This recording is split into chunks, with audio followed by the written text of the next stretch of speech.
Perek Daled, you know why? Because it's math. Perek Daled, Mishnah, Perek Daled, Lacha Daled. Chav Daled Naf. Mashach Menu Meiser B'Sela. Now, we learned earlier in the Perek that you always redeem Meiser based on the lowest possible value you can find. However, there are limitations on that. And that's what we're going to learn about tonight. It's not always 100% smooth. For instance, Mashal Menu Meiser B'Sela. There's another way of redeeming Meiser Sheni besides outright redemption, which is purchase.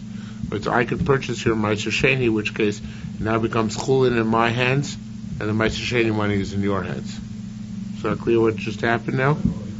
Okay, you get money, which is Meiser chulin. I get the Meiser Sheni, you get the chulin. Okay? So in this case, Moshe Menu Meiser B'Sela.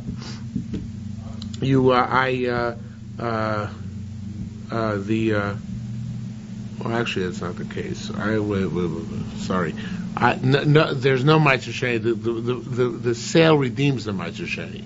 So hypothetically, the money ends up as Meiser Sheni. The fruit does not end up as Meiser Sheni. I don't know. Scratch what I just said. In other words, I have fruit. I sell it to you. The sale is redemption. Now the money is the Meiser Sheni, right? Not the fruit. The fruit is now chulin. That's the whole point of the transaction. Okay. Exactly. Okay. So Moshe Menu Meiser B'Sela. I bought from you Meiser when it was a seller. In other words, $1 a pound. Lo speak of those. I didn't get a chance to redeem it. In other words, they didn't pay up. I did the Mashicha at $1 a pound, but I didn't pay until it went up. The price went up until it cost $2 a pound. So now, what do I have to give you? Okay, the Mashicha was done already. There's no money which exchange hands, right? No sin la usela. I give you $1.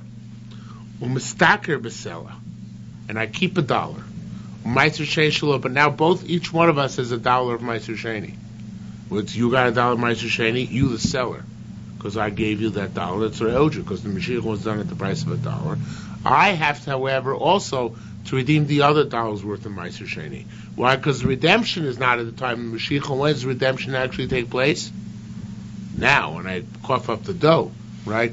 So I give you $1, because that's what I owe you, because the time of Mashiach was $1, and I keep $1. Both are dollars in Meiser Sheni. Is that clear? Okay? So, now what about the opposite case? You knew this was coming. Moshe Menu Meiser B'Shtayim. Right? The Mashiach was done when it was $2 a pound. And then the price went down. So the redemption didn't take place. Until it went down to $1 a pound. No sin lo selam chulav. So I give you $1, which I have to give you $2, right?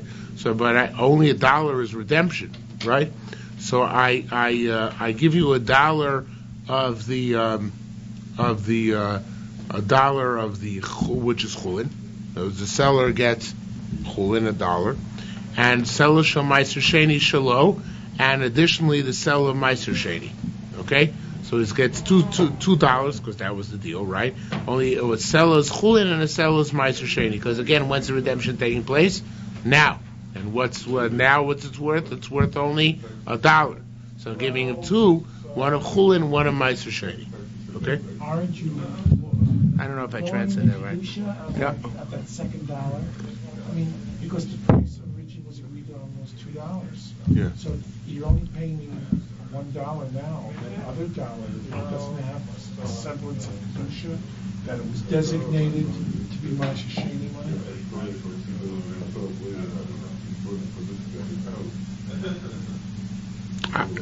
I'm not sure what you have a legitimate emotional complaint, but it won't work legalistically. Because legalistically, now is the opinion. Not the Mashiach. The Mashiach is meaningless in terms of the opinion. The opinion is now. Why does the Mishnah just say simply, everything is dependent on Shas opinion? I don't know what the Mishnah said, and the truth is I didn't fully understand the Mishnah until I just explained it. Now that I explained it, it seems pretty easy. And the Mishnah could have reduced it to a very simple phrase. I don't know. I really don't know why the Mishnah didn't just say that. Now, we've had other cases in Bavli that's similar, where the initial, the price fluctuates. Yeah. And how do we go? We go by what it is at the time of the final sale. Isn't it the way it works? That's not true by Mashiach. Once you made Mashiach, that determines it. If you pay, if I paid you money, a down payment, so then things can fluctuate because most ain't konos or midrabanan, but possibly, okay, but by Mashiach is what fixes the this price of sale forever. That's the way it is. Okay, because that's the point of sale. Those are all Chosh Mishpah cases. This also is really similar to Chosh Mishpah in this respect. The only difference is that since Pidyon is not, well, let's put it this way: Mashiach only is the Rabbanan, and that's Chosh Mishpah aspect. With the Raisa, you need the Mos, and that's why the pitch is not complete to the time that the money changes hands. Says Amoretz. What if the seller, the person who sells the Meiser Sheni fruit, is an Amoretz, no sin lo, it should be here midmai. That's what the Mishnah says. It should be demai. In other words, you shouldn't give him Meiser Sheni money. You should give him demai money. Why should you give him demai money? So it's an interesting thing.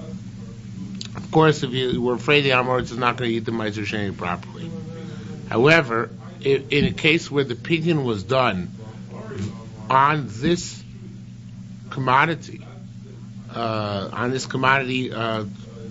fair and square, where there are no fluctuations in price, so you got the commodity, you give him the money. What can you do? He doesn't use the money properly. It's not your fault, right? But here, you're giving him you're giving him the extra.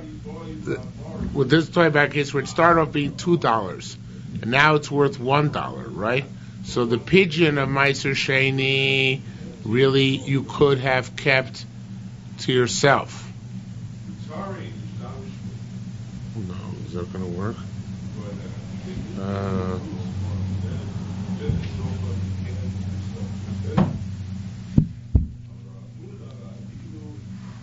No, that's what it means. Okay. The first selah is you have to give him your regular chulin, which becomes the Meiser Sheni, right? That becomes the Meiser Sheni. The second selah, you owe him money because you made an agreement to two, and that you're allowed to give him other Meiser Sheni money because after all, at the time you made the agreement, the Amoretz is fully expecting to get Meiser Sheni money. That was the idea. In other words, you took from him fruit which is worth 2. You were going to give him 2, right?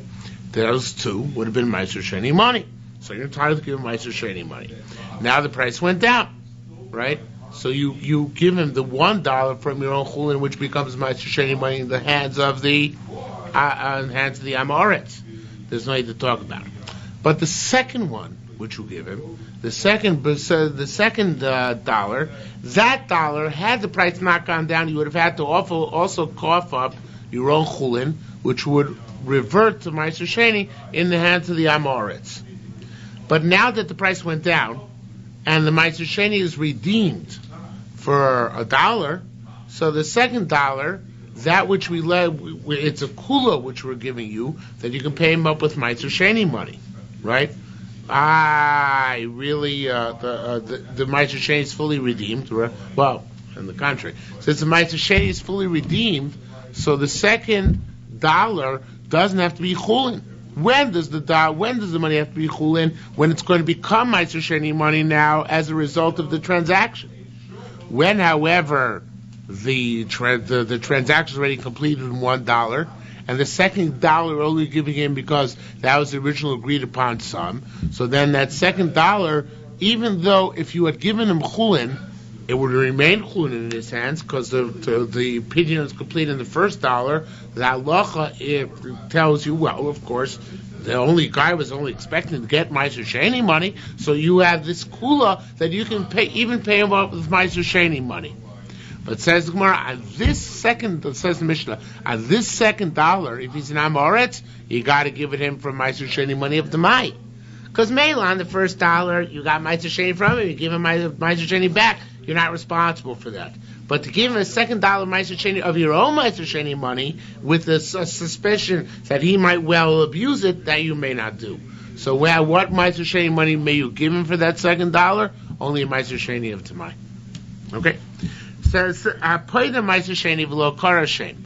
If somebody redeems Meiser Sheni and does not designate the name of the money, meaning takes $2 out of his pocket and puts it on the table, Rabbi Yossi Omer Tayo. That's all he has to do.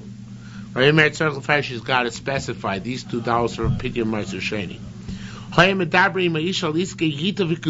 Similarly, so Gemara from in Kedushin, if you're talking to a woman about matters of divorce or of marriage, and then you gave her money for marriage, or you gave her a document for divorce, she didn't say Harayat Mekudeshesli, but Tabazu, or he didn't say Zegitech, but you were told schmoozing about beforehand, Rabbi Yossi Omer Dayo, that suffices.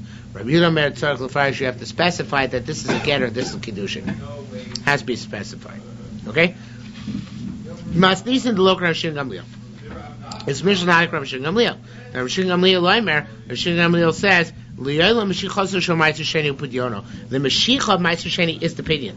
It's not the giving the money. He holds that by Meiser Sheni it goes by the Mashiach. Now, what do it mean it goes by the Mashiach? In other words, there's no there are no distinctions. Price goes up, price goes down. We ignore all that. We just go by what it was time Mashiach, with ignoring any factor which creeps in later on.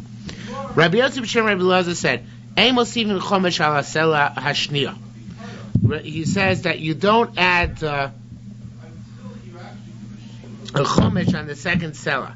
Now this is talking about when the Meiser Sheni was worth $1 when you bought it, when we did Mashiach. Then went up to $2, right? So you have to give him $1, right? But then you still have to pay another $1 from your own house and keep that $2, right? That $2 you don't have to add a chomesh on it. You don't have to add a chomesh. So v'hoya. I don't know why, but the Gra changes the gear, so I guess because of, it makes sense. So obviously Rabbi Elazar wasn't looking at him in astonishment. He's quoting Rabbi Elazar. Where the Gra changes to Rabbi Zira. Rabbi Zira Mistakabe. He looked at him funny. What? He said, what? I mean, he didn't say anything. He just looked at him. What are you, crazy? Right? The second seller, which is giving, that's his own personal opinion. Why should I have to add on a fifth to it? So Rabbi Yossi said, Mat Mistakobi, why are you looking at me? Af, and here the grudge takes out the parentheses and takes out the Hila. Af Rebbe Moidebe. Do you have Hila in parentheses? Okay. Here the grudge takes out the word Hila. Af Rebbe Moidebe. Even Rebbe concedes this point. Kaidam Rabbi Yochanan, as Rabbi Yochanan said, that we assume that this is from Rebbe. I don't know exactly how we know that. But Kol Meiser Sheni She'ein Hu Pidyonim Mishalo, anytime the Meiser Sheni is not it, and it's redemption from him, and here of course the Meiser Sheni itself is not from him, because he acquired it through a transaction, Eino Meiser Chomesh, you don't add on a fifth. Okay? Now let's leave Meiser Sheni for a while, let's talk about some good old Noshim Lom this year. Ma'u tzorich lefarish. What do you have to specify? You have to specify Zegitech, V'zeh Kiddushech. This is your get, this is your Kiddushin. That's the sheet of Rabbi Yehuda that you have to be specific all over. Rabbi Zira, and Chia Barbun, and Abba Tachlifa, also B'Shem Rabbi Yeshua. Ma pligen, when's there machlokas? Kshifligo daito minyonas acherim. When they fligo daito means they distance themselves. In other words, they got distracted into other areas of discussion. If they were dealing constantly in the matter of Kiddushin or Kiddushin, and then immediately thereafter a get or Kiddushin train chant, get to, and the Rash Shirleu adds Kiddushinu. It's a get and Kiddushin. Whereas the only time we have an issue is when in the middle they got distracted. But if it's a continuous discussion of get or Kiddushin, then it's valid even without specification, even according to Rabbi Yehuda, who normally holds Tzorich Lefarish. Rabbi Chagai boy Rakumi Rabbi Yossi. Rabbi Chagai asked from Rabbi Yossi. In the following machlokas, which we will cite, do we want to say that Rebbe is like Rabbi Yossi, Rabbi Nosson, Rabbi Yehuda? That Rebbe goes like Rabbi Yossi, Rabbi Nosson goes like Rabbi Yehuda? We learned over there. This is classic Gittin. If Shishat Kabbalah, the woman appoints a shliach l'Kabbalah. The woman appoints Ruvain to be her shliach, to be makabel the get from the husband. Ruvain comes to the husband. He says, "I'm here to accept the get." Shliach l'Kabbalah. From when does the gerushin take effect? Time of the Kabbalah, right? Time the shaliach gets the get in hand. Okay, so it says the husband says, "If she should kabbalah, it's not possible for you to be the shliach l'Kabbalah." And here's a change in girsa where everybody changes girsa. Haylech v'tein lo, rather be a shliach lo locha. What's a shliach lo locha? Shliach to carry the get to her. In which case, when is she megureshes? As soon as he gives it to her, right? As soon as shliach gives to her. Im rotza lachsi yachsir. So there, as long as the shliach has the get in hand, the husband can renege on the gerushin. Why? Because the gerushin doesn't take effect until it actually reaches the woman's hand. Masnisa de Rebbe. This brisa is like Rebbe. The Tani we learned, Amra, if she said to her shaliach, and here the also changes it.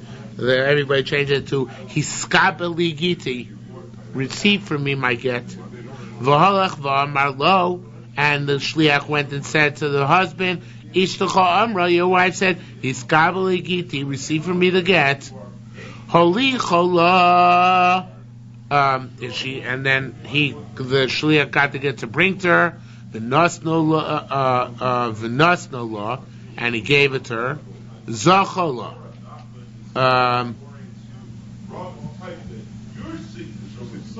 No, sorry, I changed it.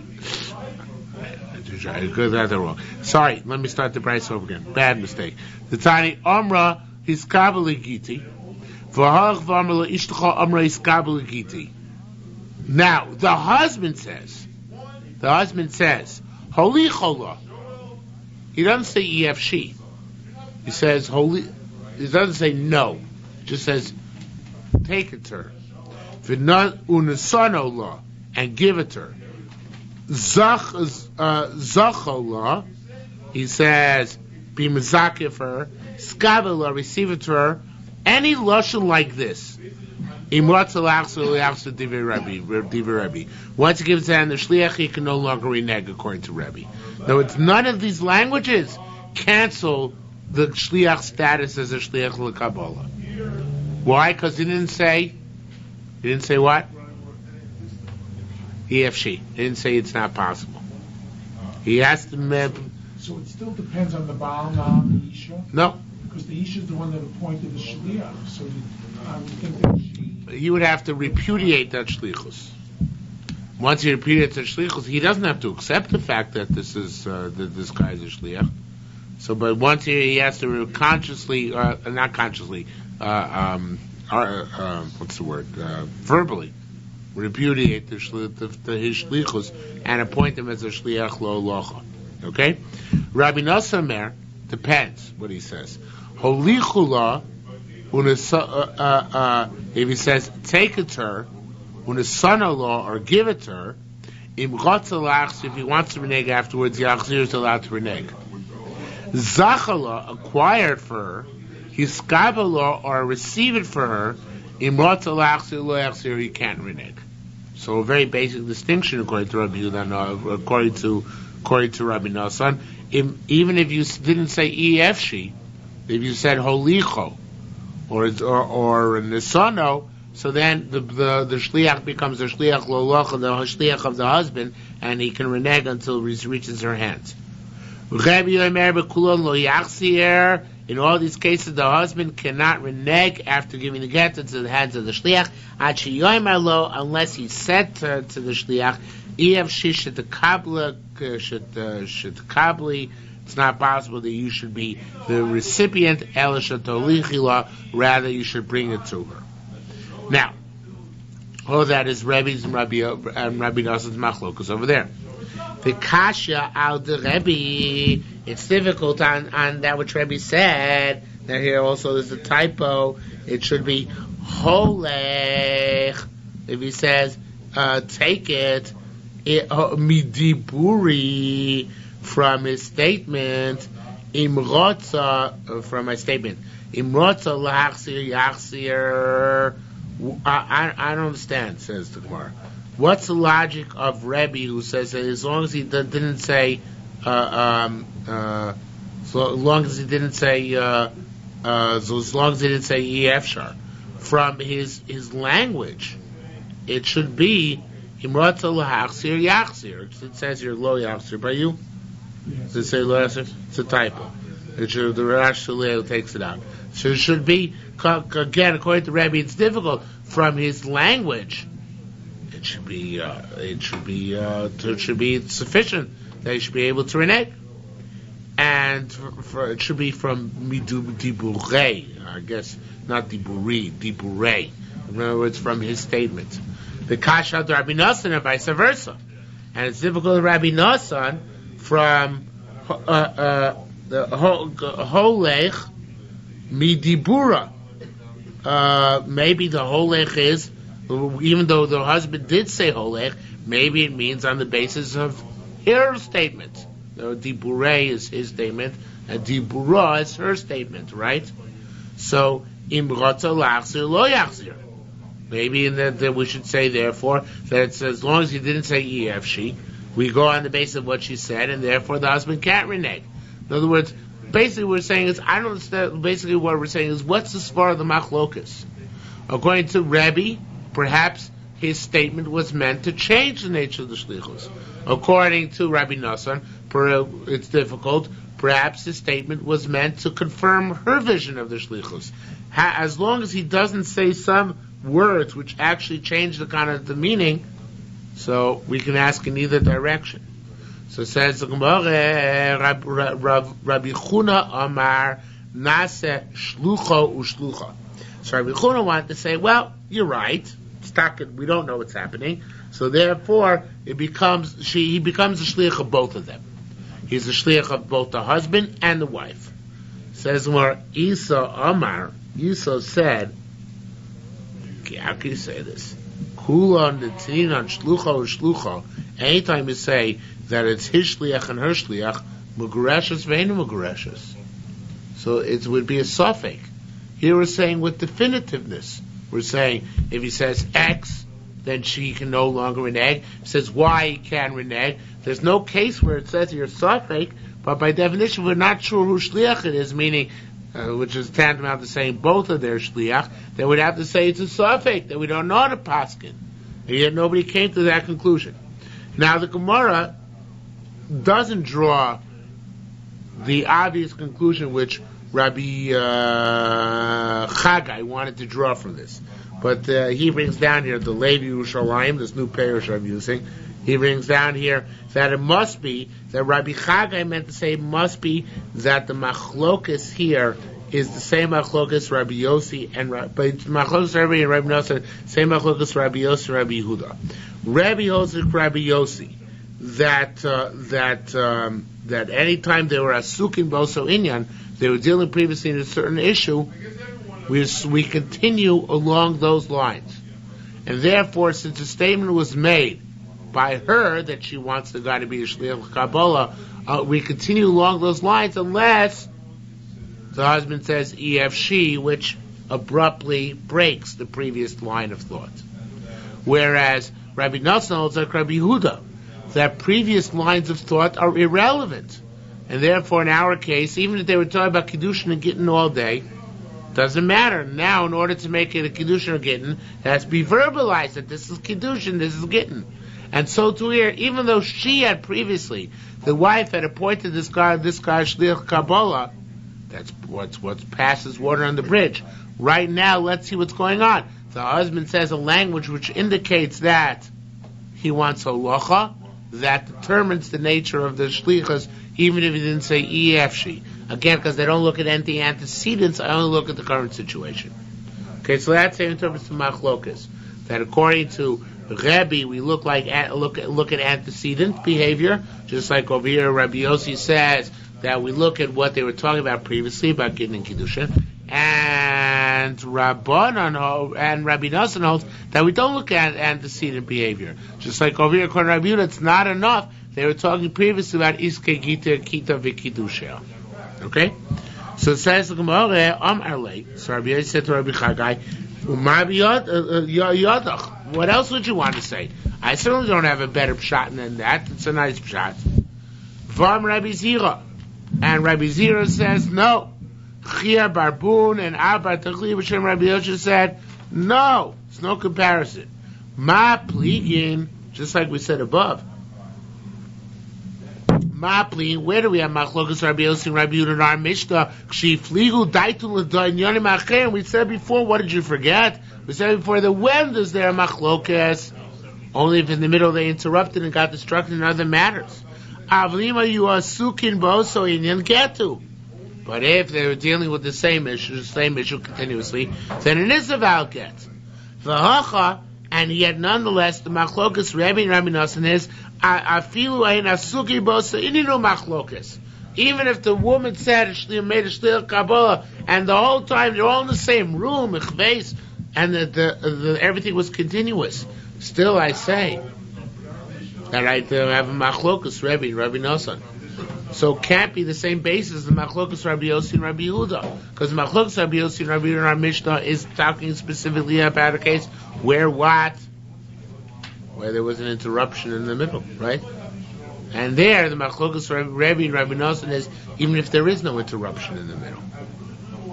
So the Gemara, that's the sugya ends abruptly here. However, the Levi Yerushalmi and the Ridbaz bring down as well that in the Bavli it explains what the Machlokas is. Machlokas, whether we say Hoylech is Kischi. When the husband says Hoylech, it may be he doesn't mean really that he should be the shliach should be a shliach lalacha, but rather you should be zoicha to get for her. That's what it means to say. Okay? So in other words, it's a question of linguistics more than a question of more than anything else. How you interpret the word holech. Okay? So says Gemara further. Rabbi Ezra boy kubi Rabbi Mara. Rabbi Ezra asked in front of Rabbi Mara. Afli matana came. Is this true by matana as well? Now I don't. To the best of my knowledge, this does not appear anywhere in the Bavli. Is there a Masoros or Shas on the side which says that it does? Okay. This is a very basic question. I don't even recall that Bavli deals with this. Can you make a shliach l'Kabbalah by a matana? Can the recipient of a gift make a shliach l'Kabbalah? Then when what? Because the Yerushalmi is going to say not. Can a recipient of matana receive a gift by a shliach, and that shliach is binding on the giver of the gift from the moment that the shliach receives the gift? That's the question. Is it similar to getting that fashion or not? Okay. So Rabbi Ezra by Kulin Rabbi Mona. Rabbi Ezra has in front of Rabbi Mona. After your matana. Okay, is this true also about a gift? Adam oiser shliach kabel davar shein shelo. Can a person make a shliach to be makabel something which is not yet his, or not? It'll become him as soon as the shliach receives it. That's the question. Whether right now he has the law. There's a question. Does he have any authority whatsoever right now? Or shlichus implies a certain degree of authority. Bear in mind, this is not a power of attorney, power or agency. Power of attorney agency is called in the Gemara Harshah, and Harshah is it's very complicated to give somebody the power of attorney over your property or an agent of yours. Here we're talking about shlichus, straight up shlichus, that he should be. It's also in English an agent, but he doesn't have complete power of attorney to act on your behalf. So the question is whether there is such a thing as simple shlichus in this matter. So it says the Gemara, no. The Torah gave the wife authority over receiving a get. That's the wife's role. She has a role in divorce to receive a get. That's part and parcel of the Gerushin ceremony, right? So therefore she can authorize somebody to take her role in this matter, okay? She's making a shliach to receive something which is really hers. Could you say by a gift, that a person can make a shliach to receive something which is not yet his? Hitaka has no right to do it. There is no such thing as a shliach l'kabbalah by a matana. That's where the Gemara Yerushalmi comes out. So it asks the Gemara, wait a minute. There's a raya. Vod min hada. I have another raya. The Amar Rabbi Yossi, Rabbi Yaakov, Bar Zavdi, Rabbi Avo all said, B'Shem Rabbi Yochanan, name Rabbi Yochanan, Amar Lite Matan L'Chaver. Somebody said he wants to give a gift to his friend, Ubikesh Lach Zorbo, and he wants to renege Chozerbo. In other words, it ain't over till it's over. That's basically what we're saying. Until the gift reaches the hand of the recipient, anybody can renege. So that means there's no such thing as a shliach l'kabbalah by a matana. The only logic to support that is that you have to say that the kiyun has two aspects to it. Yeah. One is to acquire ownership, the other is to remove the prior ownership. You can appoint a shliach to acquire your ownership, but can you appoint a shliach to remove the previous ownership? I'm willing to accept that. I don't know if you have to complicate it that much. Yeah, it's a clear Reb Shimon. He asks the Chakir. He says not quite this. He says something similar though. He asks, how does a kinyan work? Is it I remove my object, which allows you to take possession of it, or is it you take possession of it and thus remove my ownership from it? So he also divides it into two components and asks which is the cause, which is the effect. It really makes no sense why you cannot appoint a shliach to a kabbal. Why not? Why can't you appoint a shliach to do anything? Because there's no koyach of Kabbalah by Matana. There's only bestowal, not acceptance. That's what he's saying. Why is it any different than a chutzner? A chutzner is a yad. Okay, that I understand. But Yeah. So shliach is not mitam yad. I understand. Right. But it should be no worse than the authority of the yad. Well, it can be worse because he's not your choter. He's a baal b'chira on his own. That's why we say there's a difference by that if the shliach is tied up, so he cannot exercise free will. Yeah. That's only in things that she has authority himself. He doesn't become you. You transfer to you vest in him authority.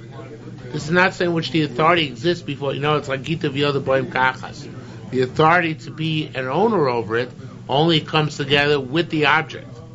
So there's no pre-existing authority which I can invest into somebody else.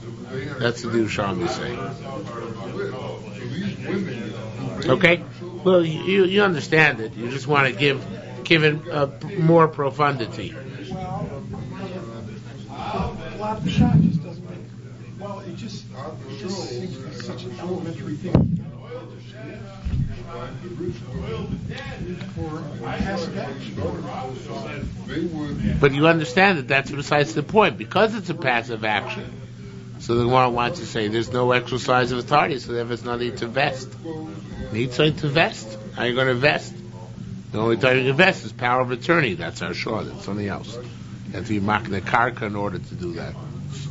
There's no vesting unless you have the pre-existing authority. All right, I understand it's a point one can quibble on, but that's the point he's making.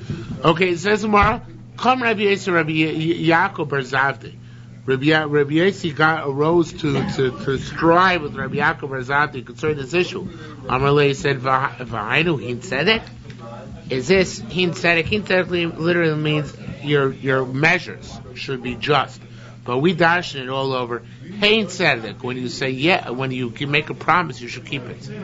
When you say yes, you should make it righteous and follow through.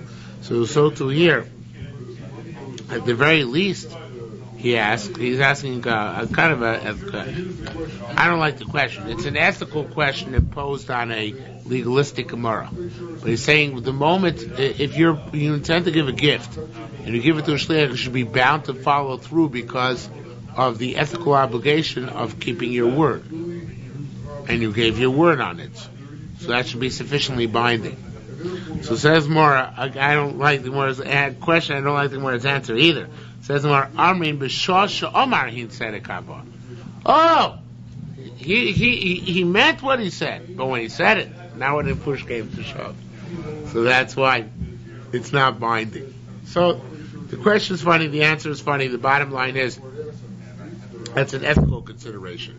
And you might even get a mishapara, cursed for having reneged on the deal. But that's not a legalistic definition.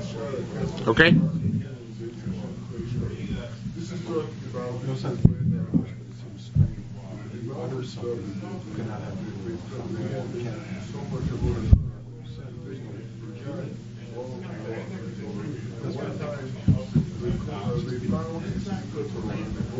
it. All right.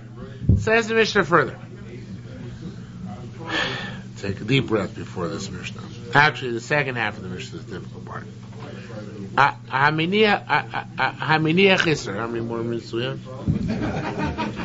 Haminiach Isser. You put down an Isser as money against which you're redeeming Ma'aser Sheni. V'acholav chetzio, and you ate, meaning that you redeemed, corresponding to half of it. V'achol makom acher. You went somewhere else. What should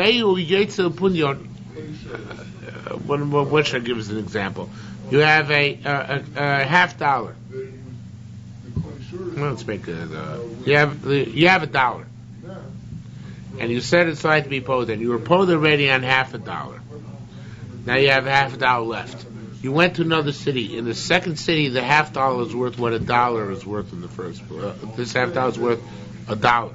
Okay, in this second city, an Isser's worth of punyon means $1 is worth $2. So now Ochalav Odisar. So now you can redeem on what was once $50 a full $1's worth because of the inflation. Okay, not inflation, the higher valuation. What about the opposite case? Haminiach punyon v'ochalav chetzio. You lay out $1. And you redeem corresponding to 50 cents. And then he went somewhere else. The entire $1 is only worth 50 cents. Now in this case, if it was completely parallel, so what would you say? How much more can you redeem at this point? Zilch, right? Nothing. So nonetheless, we give you a kula, we give you an extra quarter. In other words, quarter, half of 50 cents. Because since you had half of your coin left, so therefore here we give you half of the value of the coin as well. So this is a kula, because of Ma'aser Sheni, because of the redemption of Ma'aser Sheni. Okay.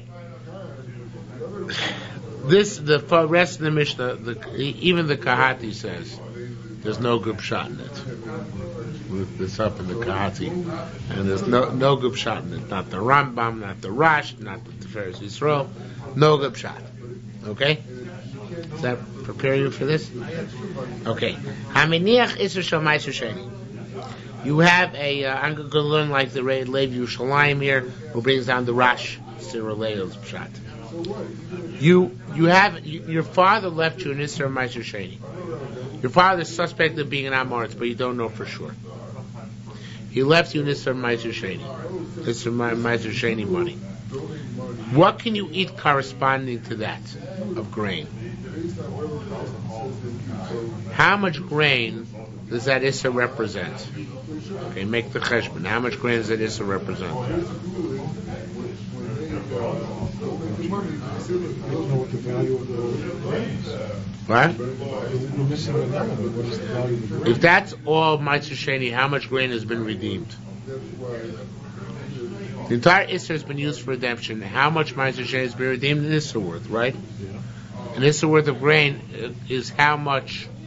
An Isser worth of Ma'aser Sheni exempts how much grain? No. Why not? How much Meiser Sheni? How much of Meiser Sheni grain? What's the proportion of Meiser Sheni grain to the rest of it? 10%, right? So it should exempt 10%, 10 Yisorim worth, right? Should be allowed to eat 10 Yisorim worth corresponding to that one, right? The catch is that that's not a perfect cheshbon. Why is it not a perfect cheshbon? It's not a tenth of a tenth, but it's a tenth after a tenth has been taken off, right? Because already took off a tenth from Meiser Rishon, right? Now you're taking off another tenth from Meiser Sheni. Okay, so if that's the case, how much Meiser Sheni is that? How much actual percentage of Meiser Sheni? It's 0.9, right? It's 0.9, right? It's 0.9 because you already took off 10, not counting the truma, which might have been a mashu. So you already took off 10, right? And then you have 90 left. You take off 10% of that, right? So it's 9 instead of 10. Okay, so 9 100 instead of 10. So that's going to come up here. You can eat corresponding to it echadasar, the isser echad, the echadasar isser 11 isser, ve'echad isser, and 1/100th of an isser. Now, why is that? This is a very funny thing. We just came up with, okay, you assume that if this is an isser worth, and this is 9% of the total, so you'd multiply this and extrapolate and get the proper sum, right? Whatever it might be. But it's certainly not 11.1. How to come to be 11.1? So here, this is where it gets complicated. This is the way the Rashi Leo explains it. Again, there are flaws in everything. Rashi Leo explains it like this. Remember, your father was of Safek Amoritz, but you know that he took off an issue worth of Meiser Sheni on this. So there, the Gemara says, if he took off Meiser Sheni, Mistome took off Meiser Rishon. Now here's the catch. That's all simple. That makes sense. The catch is we assume he also took off, of course, Trumas Meiser. Right? That's part of taking off Meiser Rishon, right? But the Trumas Meiser, he didn't take off from this batch itself. He took off Trumas Meiser from somewhere else, corresponding to the Trumas Meiser, which would be necessary for this batch. Okay? So now, if that's the case, so the Meiser Rishon can eat anyway. Assuming it's Demai. Meiser Rishon can eat anyway. Because it's chulin. Truma we're not dealing with. Trumas Meiser you're not allowed to eat. But in this case we assume he took the Trumas Meiser from somewhere else. That the Trumas Meiser is not here. He had one Isser of Meiser Sheni. So that corresponds to 11 and 11.01 total teva which you can eat. 11.01 includes the chulin, which is this 9 isarim, right? The Meiser Rishon, which is 10, which is the 10th, which is the Meiser Rishon, which is the 10th.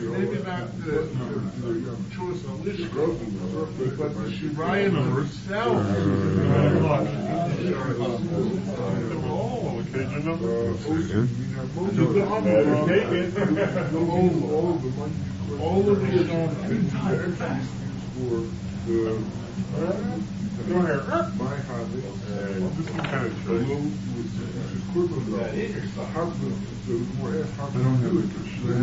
Right, he works the cheshbon the other way, so let me tell it to you outside. Let me write it down.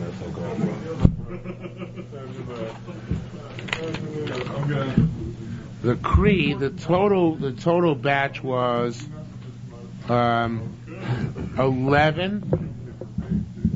and 1/9.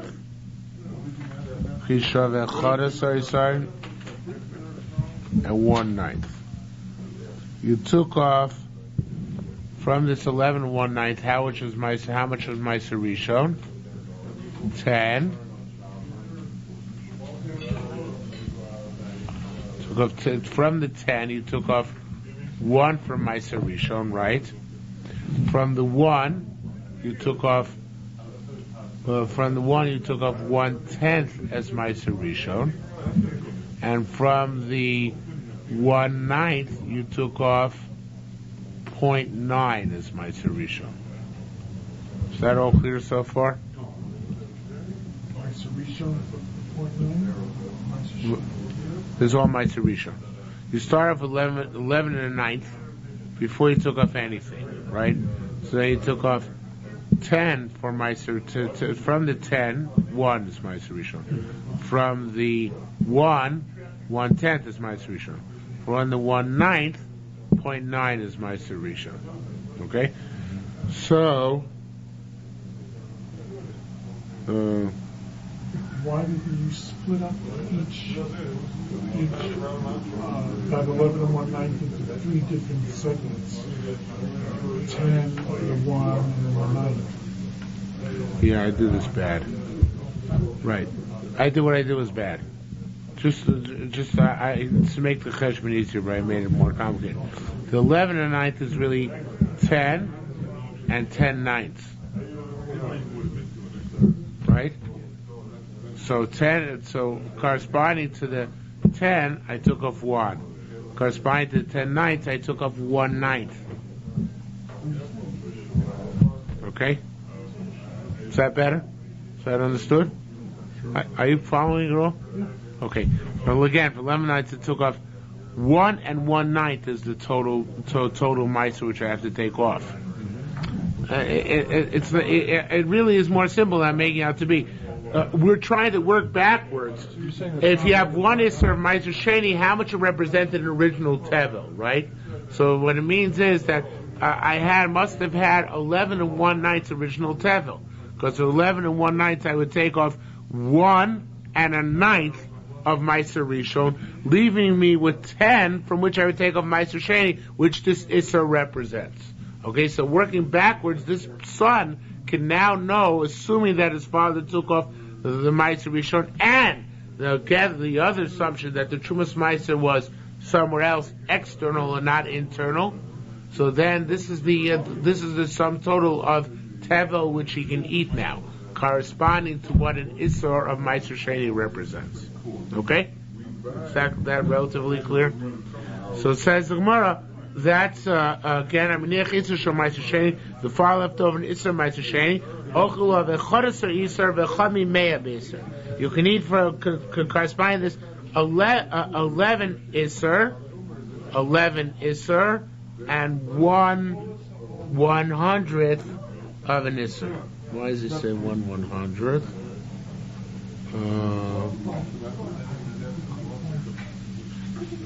That's the money that showed the balance was. Oh, that's not 11 Isser 1/100th, but it means 11 Isser. He explains here 11 Isser plus the shiur of Trumas Meiser, which is 1/100th of the sum total of the batch. In other words, even though it says 11 and 1/100th, what it means is 11 and 1/9, right? It's not 11.01, but 11.11. Why does it say 11 and 1/100th? Meaning the shiur of Trumas Meiser, which is 1/100th of the total batch, that's also permissible to him. Again, because we assume that the father took the Trumas Meiser from elsewhere and not internally. Okay? So that's how he explains it. Beis Shammai says, Hakol Asara. You can only eat 10. That's it. Not this 11 and a 9th. You only get 10. That's all. He says because we don't know what he did with the Meiser Rishon. We don't know if he actually took it off, didn't take it off. All we know is he took off from corresponding Meiser Sheni. So therefore we can eat 10 and no more. Besulamrim, it depends. Bivadai echor asar. If it was tevel vadai, so I assume that the father was misaking it properly and religiously. And that means that he took up both the Meiser Rishon and the Meiser Sheni. So therefore you can eat the 11 and the 9th. But if the crop which the father was dealing with originally was the mai, so then I'm afraid that maybe the father was lax. And therefore you only get to eat 10 and not the 11 and the 9th. So it's a little bit ironic. In Vadai, this is one of the rare cases which were more makel by Vadai than by Demai. Why am I make it by father by my? Because by father I say for sure the father rectified it properly. If it's the my, perhaps the father didn't rectify it properly. So therefore I say that by vada you get to eat the full amount, assuming that the trumas meiser was taken off from somewhere else. By Demai, I don't allow you to do so. I make you take off trumas meiser internally because perhaps your father forgot to do so. Okay? So therefore you have to lop off the 1 1/9 as trumas meiser in order to take off the meiser and the trumas meiser therefrom. Okay? Is that relatively clear? Scale of 1 to 10 was over 5. It's 1/9. 1/9. Okay. Why would Beis Shammai assume that the Amorites would take off Ma'aser Sheni and not take off Ma'aser Rishon? The Gemara is going to discuss that. Gemara say that there is some machlokus where the choshen al Sheni, but Naaman al Sheni is choshen al Rishon, right? That's what Beis Hillel heard. But Beis Shammai says no, it's possible somebody to be believed in Ma'aser Sheni because he doesn't lose my Ma'aser Sheni. He keeps the money, right? He just takes up to Yerushalmi to eat it. My Ma'aser Rishon he loses. He has to give it to a lady. He has to give, at the very least, has to give the Shum Ma'aser to a Kohen. So a person might believe that Ma'aser Sheni, he had not believed that Ma'aser Rishon. Okay, that's what it boils down to. Tanya Rabbi Chia. Getting back to the beginning part of the Mishnah, Rabbi Chia taught us that Shnei Yisorim Pundio, that the 2 Yisorim in a Pundio. Says Rabbi Masnaya. Masnaya said Masniso Amraken. Our Mishnah teaches that. We don't need Rabbi Chia to teach us that. It's elementary. How so? From our Mishnah. Hameniach Isser, because it says if you left in Isser, Ba'achalav Chetio, and you already were redeemed half of it, Ba'achal Mokamach, and you went somewhere else, Fa'arei it's a punyon, and there the Isser's worth a punyon, in other words, your dollar's worth $2, Ochalav at Isser, you just say you get another Isser. So we see something which went up twice in value, you get an Isser for a punyon. Bottom line is, we see from our Mishnah that the 2 Isserim in a punyon. Okay? I don't feel like going through the math right now, but it works. Let's take it on faith. Shmuel Amar, lo. Now, the thing is like this. This is where it starts getting complicated again. We can stop here for tonight because we already did 2 plots. But I want to remind you as a prelude to tomorrow night what we're going to get back into. This is something which we haven't seen since Masechta D'mai, and you probably put it out of your memory. Let me jog it. Save us time tomorrow night. When do I say it's enough to take? Let's take Ma'aser Rishon. In Ma'aser Rishon I take 10% of this cream, right? And take off true to Ma'aser Rishon. What if I have 100, however, and I want to take Ma'aser Rishon from somewhere else on this 100? How much do I have to give from somewhere else on this 100? 11.11111111 ad infinitum. Do you remember that? Because it's 10 of 100, not 10 on 100. So therefore, if I want to redeem Ma'aser Rishon from somewhere else, so I have to do 11.111111. Okay? So you see how that works? Because it has to be 1 out of 10, which is 1 out of 10 is a ratio of 1 to 9, 1/9, right? So therefore, it has to be that's 0.111111, and that's I have to take where I go somewhere else. And the Gemara is going to compare our lovely Mishnah with that lovely Mishnah, and we'll do that tomorrow night. Be comforted in that the Gemara on this is very short.